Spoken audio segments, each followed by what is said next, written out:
Now, the fourth industrial revolution is here, but many fear the introduction of new technologies could change our way of life and lead to job losses. While some technology experts believe what is referred to as digital disruption is not necessarily a negative process. If business can learn to embrace the changes that are brought about by emerging technologies, they might just find their own success.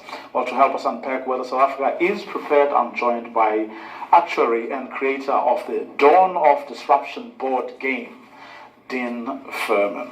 Good evening, Dean. Thanks very much for your time. Now, the reason you have this board, which we're going to talk about in a moment, which you have designed, I suppose, is because you like to or want to demystify the subject, the fourth industrial revolution, and debunk some of the myths around it. Let's start with the phrase itself, the fourth industrial revolution. Many people like to look at it or think of it as something that's out there that they will probably never ever understand. What is the fourth industrial revolution in very simple, practical terms?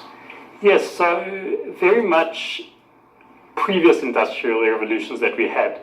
If you think about stuff probably close to a century ago, now it was everything that replaced almost what the human body did, all the machinery, everything that replaced like really physical workers. The fourth industrial revolution, in simplest terms, is where technology is now be created that can replicate what a human brain does.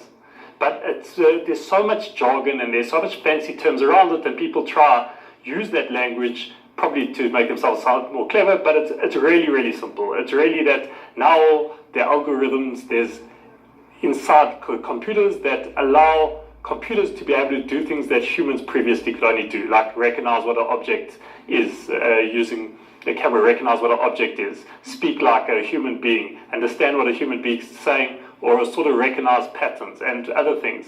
But it's actually a lot easier to understand than most people make out of it. That's especially one of the reasons I wanted to create a sort of fun board game to help people understand the lessons, because often when someone comes up and tells them the fourth industrial revolution and all the fancy stuff that comes with it, it just disheartens them and scares them. I wanted to unleash that potential that everyone has in this new revolution. Now, take us through then what this board game that you have come up with sort of does to make people understand, but not only understand, but also begin to get involved in something that essentially is theirs.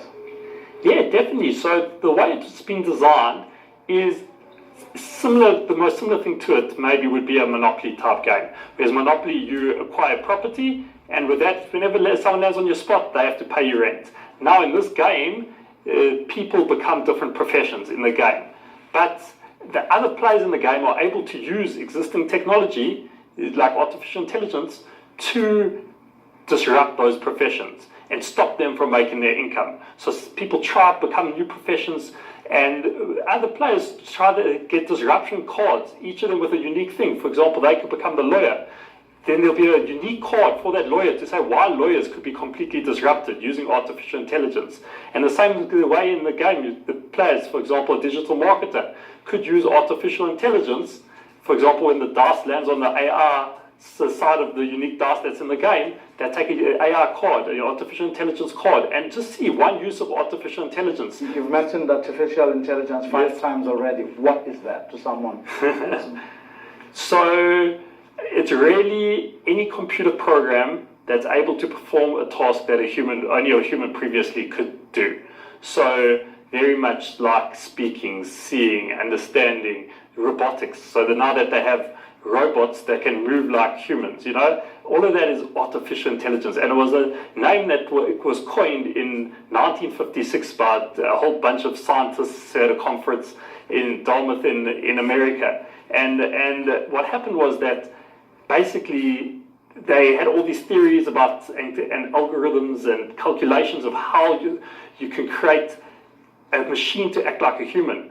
But the problem was that computers were really, really, really slow back then, and there was no information to plug into their calculations. But now computers are super fast, and there's so much information to be able to do that. So with that, computers are able to do calculations at real time, real speed, and be able to do that. But the thing is that people don't need to understand the complexity behind that. They just need to be, how do we use this in our business? How can we use this to increase our profit? And presumably, this is the point of Yes. this Yes. game. Yes. It helps people to do what? Yes. To understand, one, the need to reskill themselves, because this artificial intelligence is a real threat to their existing career.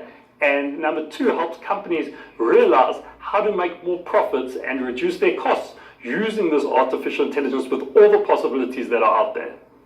Okay, that's where we're going to leave it for this evening. Great. Thank you so much. Thanks for having me. For coming through. Din Furman, who is the CEO of 1064 Degrees, Weather to Come with Louis. Stay with Newsnight.